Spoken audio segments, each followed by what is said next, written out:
संतोष देशमुख हत्या प्रकरणात डॉक्टर संभाजी वायबसेला पोलिसांनी चौकशीसाठी ताब्यात घेतलेला आहे। वायबसेची चौकशी केल्यानंतर कळलं की तो पडद्यामागचा मोठा सूत्रधार आहे।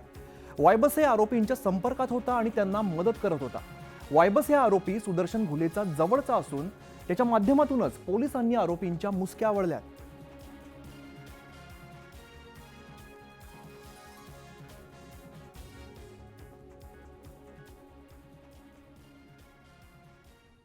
तर संतोष देशमुख हत्याकांड प्रकरणी परभणीमध्ये निघालेल्या सर्वपक्षीय मोर्चात सर्वपक्षीय नेत्यांनी धनंजय मुंडे यांच्यावरती पुन्हा एकदा जोरदार हल्लाबोल केलेला आहे।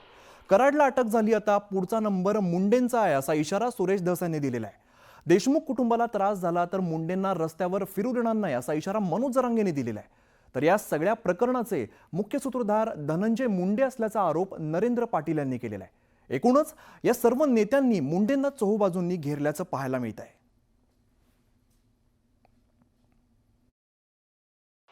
यांना मौका लागला पाहिजे। मौका म्हणजे माहिती आहे ना, म को लागला पाहिजे।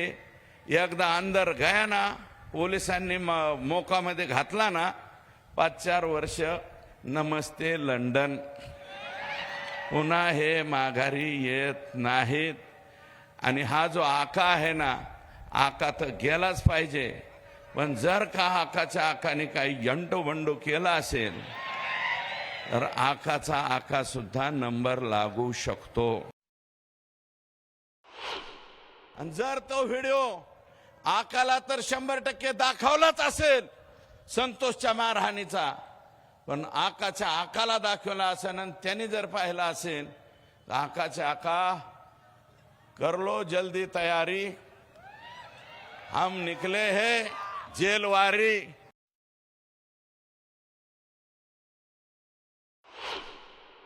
कालच ना, परवा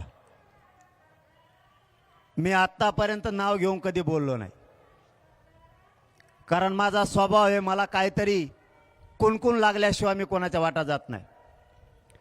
पण यापुढं आमचे संतोष भैया तर आता गेलेतच, पण यापुढं जर त्यांचे कुटुंबीय आणि धनंजय भाऊ देशमुख आणि त्यांच्या कुटुंबियाला जर धक्का लागला तर धनंजय मुंडेला रस्त्याने सुद्धा फिरून देणार नाही। आमचा एक भाऊ गेला, तो आता आम्ही सहन केला। तर आमच्या 3च मागण्या आहेत आता।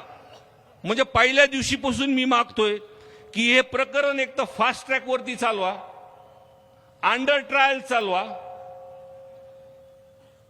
आणि ह्या पूर्ण प्रकरण चलूस तर धनंजय मुंडे साहेबाचा राजीनामा घ्या।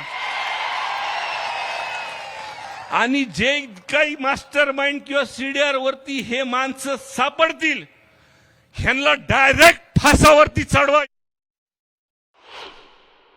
आणि रस्त्यावरती उतरल्यानंतर एकच मागणी आहे, आकाला उचला।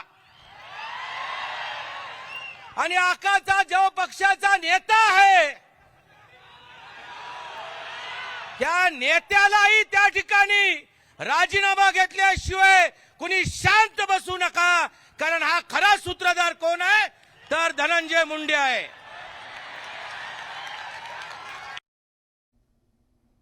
तर संतोष देशमुख हत्याकांडाच्या निषेधार्थ आज परभणीमध्ये सर्वपक्षीय मूक मोर्चा काढण्यात आलेला आहे। यावेळेला नेत्यांनी धनंजय मुंडेंच्या सोबतच अजित पवारांवर सुद्धा सवाल उपस्थित केलेत।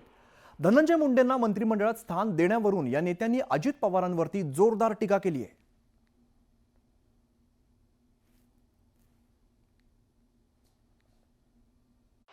अजित दादा क्या हुआ तेरा वादा, अजित दादा तेरा वादा क्या हुआ रे? काय को इसको अंदर लिया? ये अंदर लेने का जैसा नहीं है। संगीत दिघोळे पासून त्यांचा संतोष देशमुखापर्यंत हत्याचे बेरेज केले तर अजित दादा जरा हिशोब करा। एकाच माणसाने 8-8 जिल्ह्यात विमा भरलाय। आता नवीन कागद पुढे यायला लागले। अरे तुमच्या स्वतःच्या जमिनीवर दुसरे लोक आणून विमा भरणं हा नवीन पॅटर्न ह्या परळीवाल्यांचा. आणि दादा क्या हुआ, दादा हे काय केलंय तुम्ही, हे कसं ठेवलंय.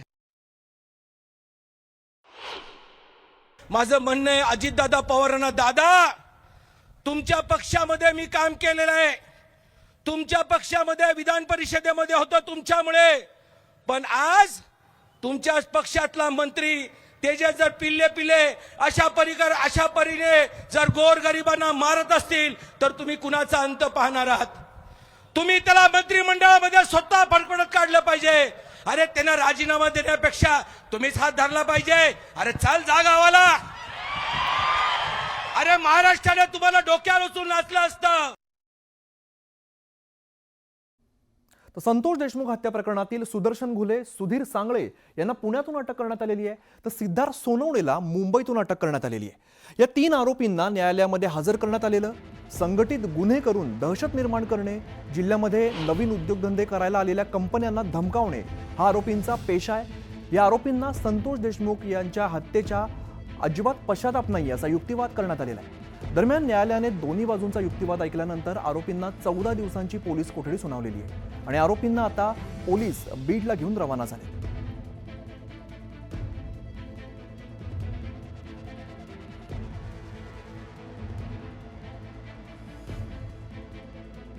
विष्णू चाटे यांना जवळपास 20 दिवस झालेत अटक करून. विष्णू चाटे यांना खंडणीच्या गुन्ह्यामध्ये घेतलंय.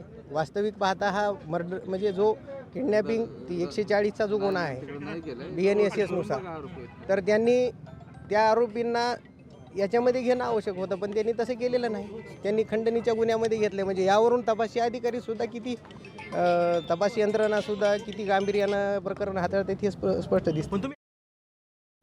तर बीडच्या मसाजोगचे सरपंच संतोष देशमुख हत्या प्रकरणी फरार असलेल्या सुदर्शन घुले, सुधीर सांगळे या 2 आरोपींना पोलिसांनी पुण्यातून अटक केली आहे. या आरोपींच्या अटकेवरून विरोधकांनी सवाल उपस्थित केलेले आहेत.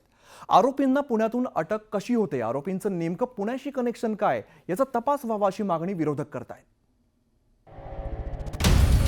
देशमुख हत्या प्रकरणाचं पुणे कनेक्शन,